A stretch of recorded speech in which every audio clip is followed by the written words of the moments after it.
بسم اللہ الرحمن الرحیم۔ طلبہ کرام، آپ سب کیسے ہیں؟ آج ہم اصول شاشی کے سبق نمبر 164 کو پڑھیں گے، اور آج کے سبق کا عنوان ہے احادیث کی اقسام۔ آج کے ہمارے سبق کی عبارت والمشہور ما کان اولہ سے شروع ہوتی ہے۔ اب آئیے آج کی عبارت اور اس کے ساتھ ہی ترجمہ اور ساتھ ہی وضاحت کرتے ہوئے ہم آگے بڑھتے ہیں۔ مصنف علیہ رحمہ لکھتے ہیں والمشہور ما کان اولہ کالاحاد ثم اشتہر فی العصر الثانی والثالث وتلقته الامة بالقبول فصار کالمتواتر حتی اتصال بک۔ اور مشہور وہ حدیث ہے کہ جس کا شروع خبر واحد کی طرح ہو، پھر وہ دوسرے اور تیسرے دور میں مشہور ہو جائے، اور امت اس کو جو ہے وہ پوری قبولیت کے ساتھ مل جائے، اور یہ متواتر کی طرح ہو جائے، یہاں تک کہ جب وہ تیرے پاس پہنچے تو وہ اس وقت مثل متواتر کے ہو گئی ہو۔ اب یہ خبر مشہور کی تعریف تھی کہ جس کا ابتدائی دور تو خبر واحد کی طرح، یعنی ایک دو آدمی اس کو روایت کر رہے ہیں، لیکن جیسے دوسرا دور آیا، تیسرا آیا، تو تعداد بڑھتی گئی یہاں تک کہ وہ بھی متواتر کی طرح کثیر تعداد ہوگی۔ مثل حدیث المسخ علی الخف والرجم فی باب الزنا، جیسا کہ اس کی مثال موزوں پر مسح کرنے والی حدیث یا زنا کے باب میں رجم کرنے والی جو حدیث ہے وہ احادیث مشہورہ ہیں، یعنی ان کی شروع میں یہی صورتحال ہے، ایک دو راوی اور پھر آگے جا کے تعداد بڑھتی گئی۔ ثم المتواتر یوجب العلم القطعی ویکون رده کفرا والمشہور یوجب العلم الطمانینۃ ویکون رده بدعۃ۔ اب خبر متواتر اور خبر مشہور کا حکم بیان کرنے لگے ہیں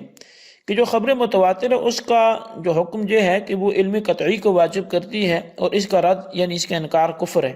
اور خبر مشہور جو ہے یہ علم طمانینت یقین کے علم کو واجب کرتی ہے، اور اس کا جو رد ہے وہ بدعت ہے۔ ولا خلاف بین العلماء فی لزوم العمل بہما وانما الکلام فی الاحاد، یعنی کہ خبر متواتر ہو یا خبر مشہور ہو، ان دونوں سے عمل لازم ہو جاتا ہے، اس میں علماء کا کوئی اختلاف نہیں ہے۔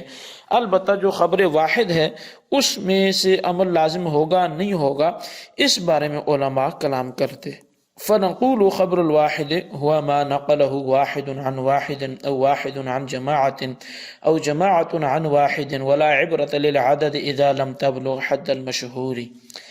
اب بس ہم پھر خبر واحد کی تعریف کرتے ہیں، تو کہا کہ خبر واحد وہ ہے جس کو ایک بندہ ایک سے روایت کرے، یا ایک بندہ جماعت سے روایت کرے، یا پوری جماعت ایک بندے سے روایت کرے۔ یہاں تعداد کی کوئی اعتبار نہیں ہے، جتنی بھی ہو، البتہ وہ مشہور کی تعریف کو نہ پہنچے، یعنی اتنی تعداد نہ ہو جائے کہ وہ مشہور میں داخل ہو جائے، اس سے پہلے رہے تو وہ خبر واحد کہلائے گی۔ وهو يوجب العمل به في الأحكام الشرعية بشرط إسلام الراوي وعدالته وضبطه وعقله واتصاله بك ذلك من رسول الله صلى الله عليه وسلم بهذا الشرط۔ اور جب کہ وہ خبر واحد احکام شرعیہ میں عمل کو ثابت کرتی ہے، راوی کے اسلام اور اس کی عدالت اور اس کے ضبط اور اس کی کامل عقل اور ان تمام اس کے متصل ہونے کی شرط کے ساتھ، اور خبر جو ہے وہ تجھ تک رسول اللہ صلی اللہ علیہ وسلم سے اسی شرط کے ساتھ متصل ہو کر پہنچے۔ تو یعنی کہ جو خبر واحد ہے وہ جب تک حد مشہور کو نہیں پہنچتی وہ خبر واحد ہے، اور اس سے جو ہے وہ علم ثابت ہوتا ہے احکام شرعیہ میں، لیکن اس میں راوی کی کچھ شرائط ہیں کہ وہ عادل بھی ہو، وہ ضابط بھی ہو، وہ عاقل بھی ہو، اور وہ روایت متصل بھی ہو، تو پھر جا کر وہ روایت قابل عمل بنتی ہے۔ اب کا تسمر راوی فی الاصل قسمان ہے، جہاں تک راوی کی بات ہو اس کی بھی دو قسمیں ہیں، معروف بالعلم والاجتہاد۔ ایک راوی تو وہ ہیں کہ جو علم اور اجتہاد میں مشہور ہیں، ان کی شہرت علم سے بھی ہے، اجتہاد سے بھی ہے، مجتہدین ہیں، قال خلفاء الاربعۃ وعبد اللہ بن مسعود وعبد اللہ بن عباس وعبد اللہ بن عمر وزید بن ثابت ومعاذ بن جبل وامثالهم رضی اللہ تعالی عنہم۔ جیسا کہ خلفائے اربعہ ہیں، عبداللہ بن مسعود ہیں، عبداللہ بن عباس ہیں، عبداللہ بن عمر ہیں، زید بن ثابت ہیں، معاذ بن جبل ہیں، اور ان کی مثل دیگر کئی کبار صحابہ کرام علیہم الرضوان، کہ یہ سارے کے سارے جو ہیں وہ علم اور اجتہاد میں مشہور ہیں۔ فَإِذَا صَحَّتْ عِنْدَكَ رِوَایَتُهُمْ عَنْ رسول اللہ صلی اللہ علیہ وسلم يَكُونُ الْعَمَلُ بِرِوَایَتِهِمْ أَوْلَى مِنَ الْعَمَلِ بِالْقِيَاسِ۔ اب جب ان حضرات قدسیہ کی طرف سے آپ کے پاس کوئی روایت پہنچے اور وہ روایت کچھ اور کہتی ہو جبکہ مقابلے میں قیاس کچھ اور کہتا ہو، تو پھر ان کی روایت پر عمل کرنا یہ قیاس پر عمل کرنے سے زیادہ بہتر ہوگا۔ وَلِهَذَا روى محمد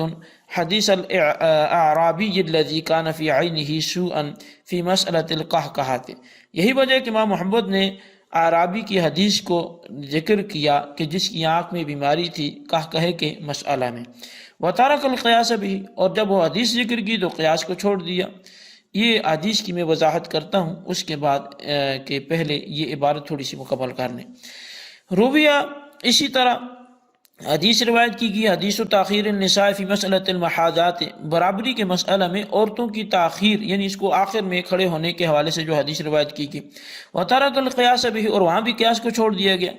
روی عن عائشہ حدیث القیء وترک القیاس بھی، اور حضرت عائشہ صدیقہ رضی اللہ عنہ سے قیاس کے بارے میں حدیث روایت کی گئی اور قیاس وہاں بھی چھوڑ دیا گیا۔ وروی عن ابن مسعود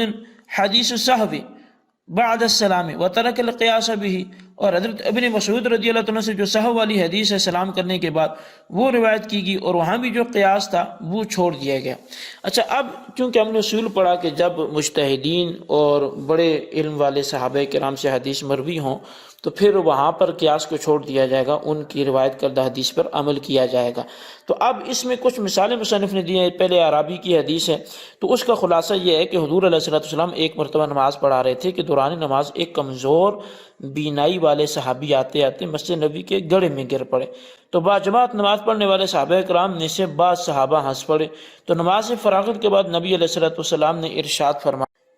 من ضحک منکم قہقہۃ فلیعد الوضوء والصلاۃ جميعا، کہ جو شخص تم میں سے قہقہہ لگا کر ہنسا اس کو چاہیے کہ وہ وضو اور نماز کو لوٹائے۔ نماز کو لوٹانا تو قیاس کے موافق ہے کہ جس طرح کلام الناس سے نماز ٹوٹ جاتی ہے اسی طرح قہقہہ سے بھی نماز ٹوٹ جاتی ہے، لیکن وضو لوٹانے کا حکم خلاف قیاس ہے، اس لیے کہ وضو تو خروج نجاست سے ٹوٹتا ہے جبکہ قہقہہ خروج نجاست تو نہیں ہے، لہٰذا قہقہہ سے وضو نہیں ٹوٹنا چاہیے۔ لیکن امام محمد نے حدیث کے مقابلے میں قیاس کو ترک کر دیا کہ احناف کا فتویٰ ہے کہ اگر کسی عاقل بالغ شخص نے رکوع سجود والی نماز میں قہقہہ لگایا تو اس کا وضو ٹوٹ جاتا ہے، جب وضو ٹوٹ گیا تو نماز بھی ٹوٹ گئی۔ اگر نہ بالغ ہو یا نماز جنازہ ہو تو صرف نماز ٹوٹتی ہے، نہ کہ وضو۔ قیاس کے بجائے حدیث پر عمل اس لیے کیا گیا کہ اس حدیث کے راوی حضرت ابو موسیٰ اشعری جو علم و اجتہاد میں معروف و مشہور ہیں۔ اب دوسری جو حضرت ابن مسعود رضی اللہ تعالیٰ عنہ والی حدیث ہے، وہ نبی علیہ السلام نے ارشاد فرمایا، اخروہن من حیث اخر اللہ تعالیٰ، کہ عورتوں کو پیچھے کرو جیسا کہ اللہ تعالیٰ نے تخلیق میں ان کو مؤخر کیا۔ اس مسئلہ کو علم فقہ میں مسئلہ محاذات کے نام سے یاد کیا جاتا ہے۔ حدیث ابن مسعود میں اس بات کا حکم دیا گیا کہ رکوع سجود والی نماز میں بالغہ مستحاط عورت کو نماز میں مردوں سے پیچھے رکھو۔ اگر عورت ایک نماز ایک صف ایک نیت کے ساتھ کہ امام نے عورت کی نیت کی ہو امامت کی، اور عورت مرد کے پہلو میں بغیر کسی رکاوٹ کے کھڑی ہو تو مرد کی نماز باطل ہو جاتی ہے، اس لیے کہ مرد نے پیچھے کرنے سے فرض کو چھوڑ دیا، لیکن عورت کی نماز باطل نہیں ہوتی اس لیے کہ پیچھے کرنے کا حکم مرد کو ہے نہ کہ عورت کو، مگر خلاف قیاس مرد کی نماز باطل ہو جاتی ہے، اس لیے کہ عورت کا مرد کے برابر ہونا نواقض وضو میں سے نہیں ہے۔ مزید یہ کہ عورت خود نماز میں ہے، جب عورت کی نماز نہیں ٹوٹتی تو مرد کی بھی نہیں ٹوٹنی چاہیے، لیکن احناف نے حدیث کے مقابلے میں قیاس کو ترک کر دیا اور حدیث پر عمل کرتے ہوئے مسئلہ محاذات میں شرائط کے پائے جانے کی صورت میں مرد کی نماز کے فاسد ہونے کا فتویٰ صادر فرمایا، کیونکہ یہ حدیث ایسے راوی سے مروی ہے جو علم و اجتہاد میں معروف و مشہور ہیں، لہذا اس کے مقابلے میں آنے والے قیاس کو چھوڑ دیا گیا۔ رہی بات حضرت عائشہ صدیقہ رضی اللہ تعالیٰ عنہ والی حدیث کی، تو وہ یہ ہے کہ نبی علیہ السلام نے ارشاد فرمایا کہ جس نے نماز میں جس کو آگے یہ نقصیر آ جائے تو اس کو چاہیے کہ وہ نماز سے ہٹ جائے اور وضو کر کے آئے اور اپنی نماز کی پر بنا کرے جب تک اس نے گفتگو نہیں کی۔ اب قیاس کا تقاضا یہ ہے کہ قے اور نقصیر وضو نہیں ٹوٹنا چاہیے، اس لیے کہ قے معدے کے بالائی حصے سے آتی ہے جو نجاست کا مالی نہیں ہے۔ جب قے خروج نجاست نہیں ہے تو اس سے وضو بھی نہیں ٹوٹنا چاہیے۔ لیکن احناف نے قیاس کو ترک کرتے ہوئے حدیث پر عمل کیا کہ اگر منہ بھر قے ہو تو وضو ٹوٹ جاتا ہے۔ منہ بھر قے کی قید جو ہے وہ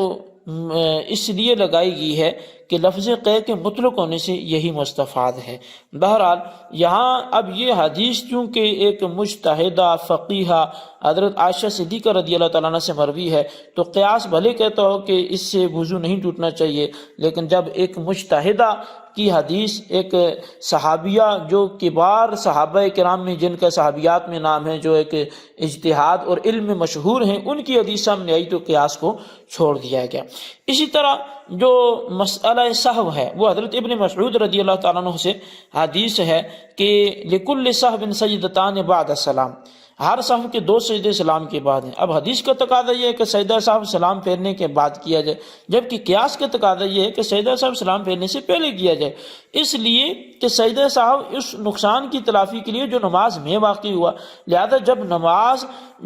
نقصان نماز میں واقع ہوا تو تلافی بھی نماز ہی میں ہونی چاہیے، کیونکہ نمازی نماز کے اندر سلام پھیرنے سے پہلے تک رہتا ہے نہ کہ سلام پھیرنے کے بعد، لہٰذا قیاس کے مطابق سجدہ سہو سلام پھیرنے سے پہلے ہونا چاہیے۔ مگر قیاس کے مقابلے میں حدیث پر عمل کیا گیا کہ جس حدیث کے راوی علم و اجتہاد میں معروف و مشہور حضرت عبداللہ بن مسعود رضی اللہ تعالیٰ عنہ ہیں تو وہاں قیاس کو چھوڑ دیا گیا۔ جی طلبہ کرام، یہ ہمارا آج کا سبق تھا۔ آج کے سبق میں ہم نے احادیث کی اقسام، مشہور، خبر واحد، پھر راوی کی 2 قسمیں اور اس حوالے سے کچھ امثلہ قیاس کے معارض احادیث کی پڑھی۔ اس لیے آج کے سبق کو بڑے ہی اچھے انداز سے مختصر کر کے اپنے رجسٹروں پر نوٹ کریں، بالخصوص ان سوالات کے جوابات ہیں۔ سوال نمبر 1 یہ ہے کہ خبر مشہور اور خبر متواتر کا حکم بیان کریں، اور سوال نمبر 2 یہ ہے کہ وہ کون سے راوی ہیں جن کی روایت قیاس پر ترجیح پائے گی۔ اللہ تبارک و تعالیٰ سے دعا ہے جن سنوں پہ عمل کرنے کی توفیق نصیب فرمائے، آمین بجاہ نبی الامین۔